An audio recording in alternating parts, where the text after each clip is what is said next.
ಇವಾಗ ಕೇಂದ್ರ ಸರ್ಕಾರದಿಂದ ಬಿಟ್ಟಿರೋಂಥ ಈ ನರೇಗಾ ತೆಗೆದುಬಿಟ್ಟು ಈಗ ಮುನ್ರೇಗಾ ಅಂತೇಳಿ ಯೋಜನೆ ಮಾಡಿದ್ರಲ್ಲ, 100 ದಿವಸ ಇದ್ದಿದ್ದು 120 ದಿವಸ ಮಾಡಬೇಕು. ಬಡವರಿಗೆಲ್ಲ ಒಳ್ಳೆ ಅನುಕೂಲ ಆಗೈತೆ. ಮನ್ರೇಗಾ ಬದಲು ಮಾಡಿರೋದು ಒಳ್ಳೇದಾ? ಒಳ್ಳೇದು ಮೇಡಮ್. 125 ದಿನ ಹಾಕಿದ್ದಾರೆ ಕೇಂದ್ರ ಸರ್ಕಾರ, ರಾಜ್ಯ ಸರ್ಕಾರ ಅಷ್ಟು ಅಮೌಂಟ್ ನಮಗೆ ಒಳ್ಳೆ ರೈತರಿಗೆ ಅನುಕೂಲ ಮಾಡಿದ್ದಾರೆ. ಕೇಂದ್ರ ಸರ್ಕಾರ ಧನ್ಯವಾದಗಳು. ನಮ್ಗೆ ಬಡವರಿಗೆ ಕೆಲಸ ಕೊಟ್ಟಿದ್ದಕ್ಕೂ ಗೌರ್ಮೆಂಟ್ದವ್ರಿಗೆ ಧನ್ಯವಾದ. ಉದ್ಯೋಗವನ್ನು ನೀಡುವ ಭರವಸೆಯನ್ನು ಸರ್ಕಾರ ನೀಡಿದೆ. ಇದರಿಂದ ಉದ್ಯೋಗ ಖಾತ್ರಿ ಯೋಜನೆಯ ಈ ಫಲವನ್ನ ಇನ್ನಷ್ಟು ಜನರು ಅದನ್ನ ಪಡೆಯುವಂತಾಗಿದೆ ಅಂತ ಹೇಳಲಿಕ್ಕೆ ಇಷ್ಟಪಡ್ತೀನಿ. ದನದ ಕೊಟ್ಟಿಗೆಗಳು ಹಾಗೂ 5-6 ಅಂಗನವಾಡಿಯ ಕೇಂದ್ರಗಳನ್ನ ಉದ್ಯೋಗ ಖಾತ್ರಿ ಯೋಜನೆಯಲ್ಲಿ ನಿರ್ಮಾಣ ಮಾಡಿದ್ದೇವೆ. ಈ ಯೋಜನೆಯು ಇಡೀ ದೇಶಾದ್ಯಂತ ಒಳ್ಳೆಯ ಬದಲಾವಣೆಯನ್ನು, ಅಭಿವೃದ್ಧಿಯನ್ನ ಸೂಚ್ಯವನ್ನ ತರ್ತದೆ.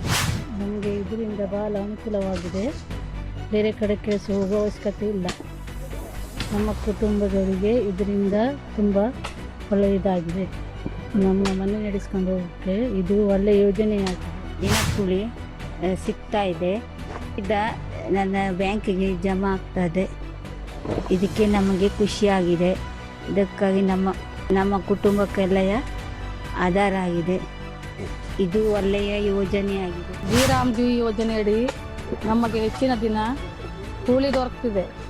ಜೀವನ ನಿರ್ವಹಣೆ, ಮಕ್ಕಳಿಗೆ ಶಿಕ್ಷಣ ಕೊಡಿಸಲು ಸಾಧ್ಯವಾಗ್ತಿದೆ. ಇದರಿಂದ ನನಗೆ ಖುಷಿ ಇದೆ. ಇದು ಒಳ್ಳೆಯ ಯೋಜನೆ. ನಮ್ಮ ಗ್ರಾಮ ಪಂಚಾಯತ್ ವ್ಯಾಪ್ತಿಯಲ್ಲಿ ಮಹಿಳೆಯರೇ ಹೆಚ್ಚಿನ ಈ ಕೆಲಸದಲ್ಲಿ ತೊಡಗಿಕೊಂಡಿರೋದ್ರಿಂದ ಅವರ ಕುಟುಂಬದ ನಿರ್ವಹಣೆ ಕೂಡ ಉತ್ತಮವಾಗ್ತಾ ಇದೆ ಮತ್ತು ಮಹಿಳಾ ಸಬಲೀಕರಣ ಕೂಡ ಆಗ್ತಾ ಇದೆ.